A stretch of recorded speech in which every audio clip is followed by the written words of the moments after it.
சிந்திக்க வேண்டிய காலகட்டத்தில் இன்றைக்கி வந்திருக்கு. இதே சமுதாயம் இப்படியே போயிட்டே இருந்ததுன்னா இன்னும் ஒரு 10 ஆண்டுகளுக்கு பிறகு அந்த மாணவ நிலைமை எப்படி இருக்கும் என்று நினச்சி பார்க்கவே பயமாக இருக்குது. ஏன்னா என்னென்றால் உங்களுக்கு தெரியும், இப்போலாம் பள்ளிக்கூட பக்கத்துலேயே வந்து கஞ்சாவெல்லாம் விற்கிறதா சொல்கிறாங்க, பயன்படுத்துகிறாங்க. நான் வந்து ஸ்கூல் பேரெல்லாம் சொல்லக்கூடாது. அந்த ஸ்கூலில் மாணவர்கள் வந்து இடைவேளையாக போய் பக்கத்தில் பாரில் போய் ட்ரிங்க்ஸ் வாங்கிட்டு வந்து வச்சுட்டு சாப்பிட்டுருந்தாங்க. இதெல்லாம் கற்பனை பார்த்து கண்டிச்சிருக்கோம். நடக்கும் என்ன பண்ணி என்ன பண்ணுறது, மனதில் திருந்தணுமில்ல. அப்படி நம்ம கண்டித்து அடிக்கலாம், பட் மனசுக்குள்ள மாற்றத்தை கொண்டு வரணும்ல. யார் கொண்டு வரது?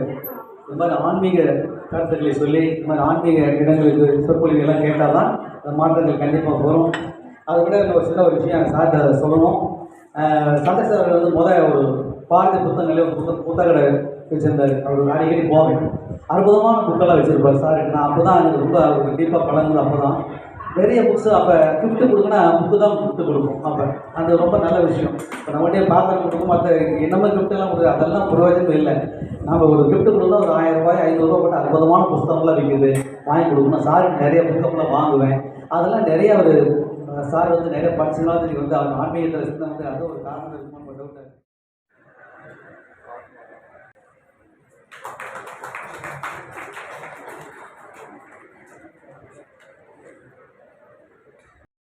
நம்ம செய்த பாவங்கள் உண்மை வினை, இதுக்கு முன்னாடி நம்ம செய்த பாவங்கள் எல்லாத்தையும் தீரக்கூடிய அளவுக்கு நம்ம வந்து கடவுள் நாமத்தை சொல்லணும் அப்படின்னு சொல்லுவாங்க.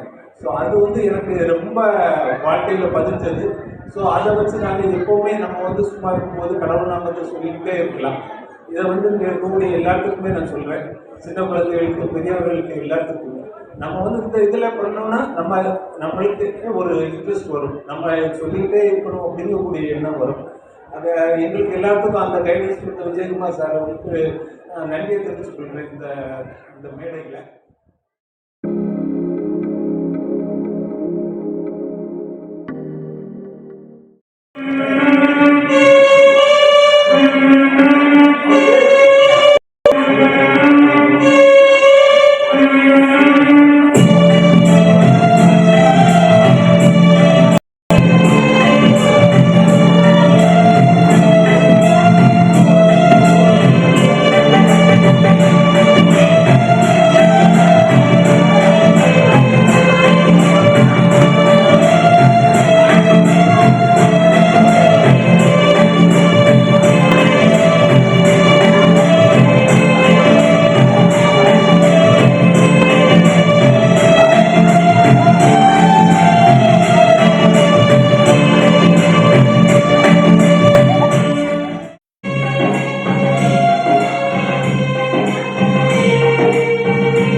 தம்பி இங்க பாருப்பா.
சூரரை கருவறுத்த சுப்பிரமணிய வேலனே சுந்தர வேல் முருகன் தானம் கனகாசல கந்தவேல் குமரன் தானம்மா